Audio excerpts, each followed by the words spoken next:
अस्सलाम वालेकुम student, welcome to my channel learning force. आज हम स्टार्ट करेंगे चैप्टर नंबर 2 का टॉपिक वेक्टर और क्रॉस प्रोडक्ट। सबसे पहले ये बोर्ड का एक लॉन्ग क्वेश्चन है। वेक्टर और क्रॉस प्रोडक्ट, सबसे पहले इसकी डेफिनेशन।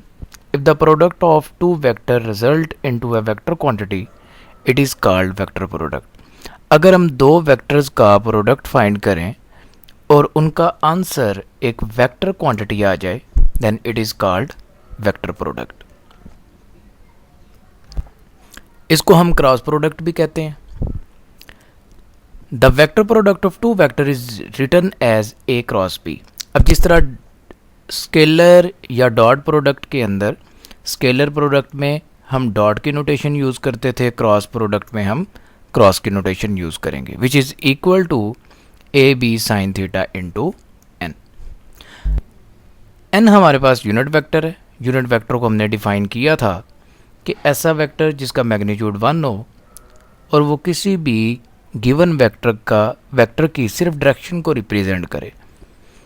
तो क्योंकि इन दो वेक्टर्स का जो प्रोडक्ट है वो एक वेक्टर क्वांटिटी है, तो उसकी डायरेक्शन को रिप्रेजेंट करने के लिए हम इस एन यूनिट वेक्टर को यूज़ करेंगे। अब क्वेश्चन ये है कि इसकी डायरेक्शन किस तरफ होगी।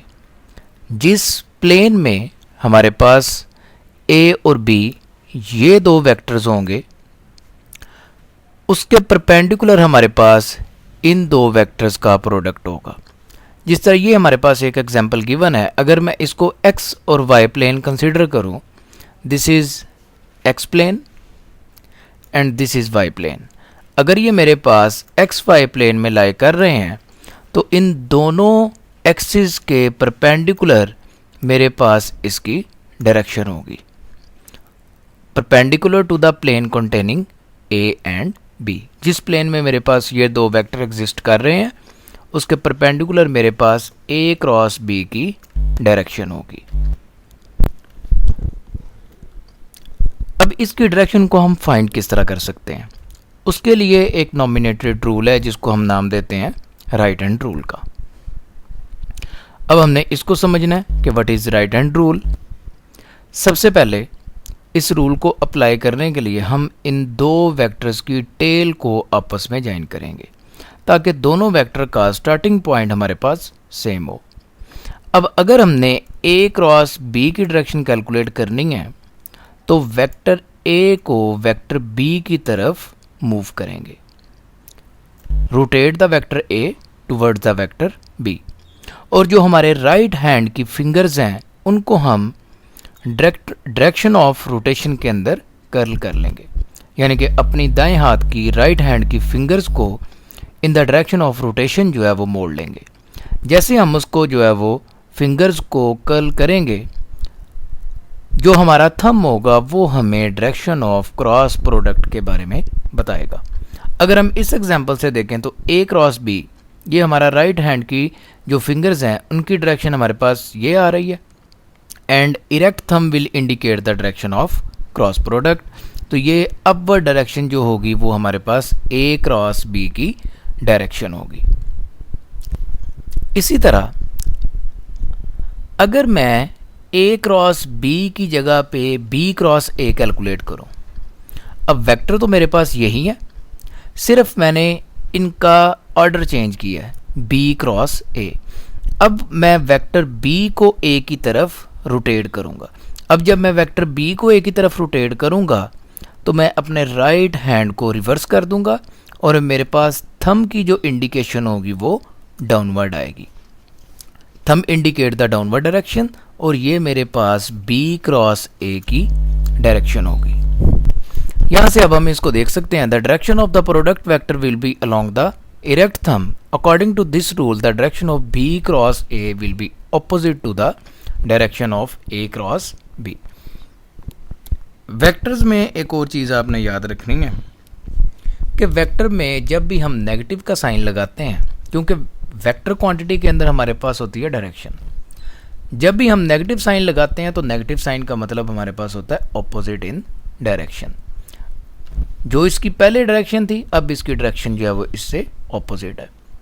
तो इसके लिए हम लिख सकते हैं A cross B will be equal to B cross A with negative sign. ये नेगेटिव साइन इस चीज़ को इंडिकेट कर रहा है कि बी क्रॉस ए की जो डायरेक्शन है वो ए क्रॉस बी से ऑपोजिट है। अब इसकी एग्जांपल, सबसे पहले ये हमने पहले भी पढ़ी हुई है, turning effect of force is called torque. Torque is equal to r cross F. R हमारे पास perpendicular distance from axis of rotation to the pivot point. ये हमारे पास मोमेंट आर्म कहलाती है और ये हमारे पास फोर्स। इन दोनों का जो हमारे पास क्रॉस प्रोडक्ट होगा that will be equal to torque, और टॉर्क की भी डायरेक्शन हम इसी तरह कैलकुलेट करेंगे। जिस प्लेन में हमारे पास पोजीशन वेक्टर आर और हमारे पास फोर्स लाई कर रही है उसके परपेंडिकुलर हमारे पास टॉर्क की डायरेक्शन होगी।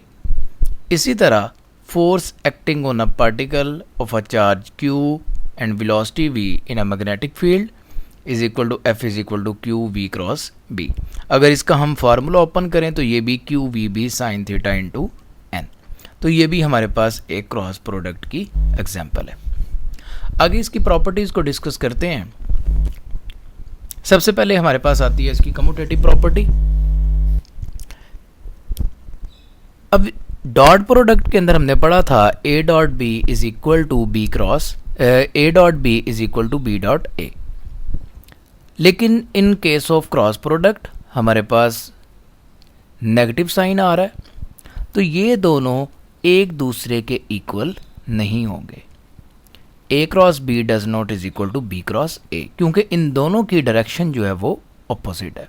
जिस तरह हमने इस स्लाइड के अंदर देखा था कि ए क्रॉस बी की डायरेक्शन अपवर्ड है और बी क्रॉस ए की डायरेक्शन डाउनवर्ड है। तो ये दोनों का मैग्नीट्यूड तो सेम हो सकता है लेकिन इनकी डायरेक्शन जो है वो ऑपोजिट होगी। तो इस वजह से क्रॉस प्रोडक्ट के अंदर कम्यूटेटिव प्रॉपर्टी होल्ड नहीं करती। तो इस वजह से हम यहाँ पे लिखेंगे commutative property does not hold in cross product, या cross product is non commutative. A cross B does not is equal to B cross A. दूसरी बाकी जितनी प्रॉपर्टीज़ हैं वो ऑलमोस्ट हमारे पास डॉट प्रोडक्ट की तरह की प्रॉपर्टीज़ हैं, लेकिन फार्मूला जो हमने यूज़ करना है वो हमने क्रॉस प्रोडक्ट का फार्मूला यूज़ करना है। A cross B is equal to A B sine theta into n. हम इसी फार्मूले के अकॉर्डिंग बाकी जितनी भी हमारी प्रॉपर्टीज़ हैं उसके साथ ही हम इसको एक्सप्लेन करेंगे। दूसरी हमारी करैक्टरिस्टिक्स है परपेंडिकुलर वेक्टर्स। अगर मेरे पास दो vectors perpendicular to each other हो, दोनों के दरमियान एंगल 90 डिग्री हो, सिंपल इस फार्मूले के अंदर साइन 90 की वैल्यू पुट करें A B sine 90 into N. तो इसका प्रोडक्ट मेरे पास आ जाएगा A B into N. A B मेरे पास इन दो वेक्टर्स का मैग्नीट्यूड और एन इनका यूनिट वेक्टर जो इसकी डायरेक्शन को रिप्रेजेंट करेगा। नेक्स्ट हमारे पास है parallel and anti parallel vectors. अब अगर मेरे पास दो वेक्टर्स पैरेलल हों तो इन दोनों के दरमियान एंगल हमारे पास आता है 0 डिग्री, और हमें पता है कि साइन 0 की वैल्यू जो है वो 0 होती है। तो यहाँ पे हम थीटा की जगह पे 0 पुट करेंगे, A cross B will be equal to 0। इसी तरह अगर मेरे पास दो एंटी पैरेलल वेक्टर्स हों तो A cross B is equal to A B sine theta. Theta की जगह पे हम वैल्यू पुट करेंगे 180 डिग्री, और यहाँ पे साइन 180 की वैल्यू भी हमारे पास 0 आ जाएगी। A cross B will be equal to 0। ये जो इस तरह के पॉइंट किसी भी क्वेश्चन के अंदर होते हैं, जो जिनको हम की पॉइंट भी कह सकते हैं, ये MCQs के हवाले से बहुत इंपॉर्टेंट होते हैं। इस तरह के कई दफ़ा MCQs जो है वो पेपर में आए हैं और आ भी सकते हैं नेक्स्ट भी, कि आपके पास दो परपेंडिकुलर वेक्टर्स हैं, उनका क्रॉस प्रोडक्ट क्या होगा। ए क्रॉस बी की जगह पे कोई और वेक्टर्स का नाम भी दिया जा सकता है।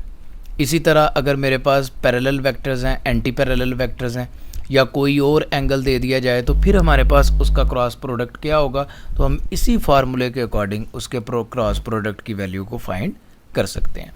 लेकिन यहाँ पे क्योंकि हमारे पास जो क्रॉस प्रोडक्ट का जो प्रोडक्ट है वो क्योंकि एक वेक्टर क्वांटिटी है, तो इसको हम रिप्रेजेंट करेंगे वेक्टर के साथ।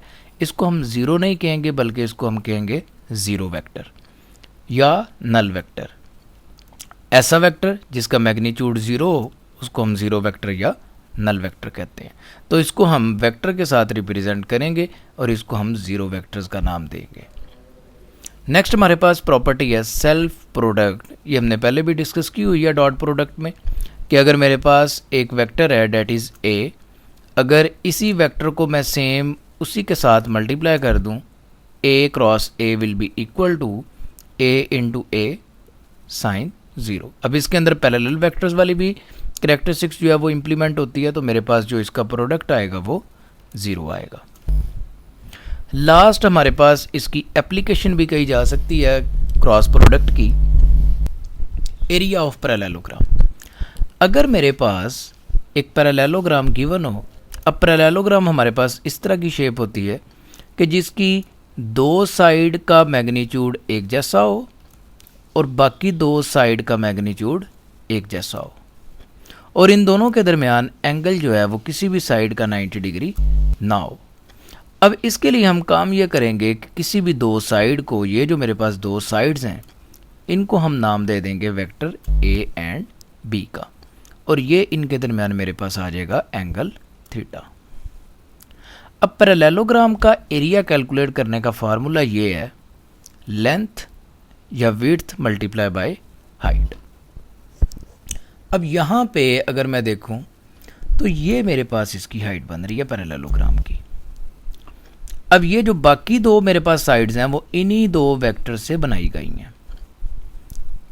ये जो मेरे पास वेक्टर ए है, ये वेक्टर ए इसके इक्वल है, सेम डायरेक्शन सेम मैग्नीट्यूड, और ये जो मेरे पास वेक्टर बी है ये इस लेंथ के इक्वल है, सेम वेक्टर सेम मैग्नीट्यूड। और अगर हमने इसका एरिया कैलकुलेट करना हो तो फिर हमें लेंथ इनटू हाइट का फार्मूला अप्लाई करने की बजाय हम ए बी साइन थीटा का फार्मूला अप्लाई कर सकते हैं। लेकिन इस केस में क्योंकि एरिया हमारे पास एक स्केलर क्वांटिटी है, हम यहाँ पे फिर यूनिट वेक्टर की नोटेशन यूज़ नहीं करते। अगर हम यहाँ पे नोटेशन यूज़ करेंगे तो उसके यूनिट वेक्टर की जो डायरेक्शन होगी वो अपवर्ड होगी, नॉर्मल टू द एरिया वो हमारे पास उसकी डायरेक्शन आएगी। तो ये स्टूडेंट हमारा आज का टॉपिक था cross product and it's characteristics. ये कंप्लीट एक लॉन्ग क्वेश्चन है। नेक्स्ट वीडियोस के साथ इंशाल्लाह जल्द हाजिर होंगे। अल्लाह हाफिज़।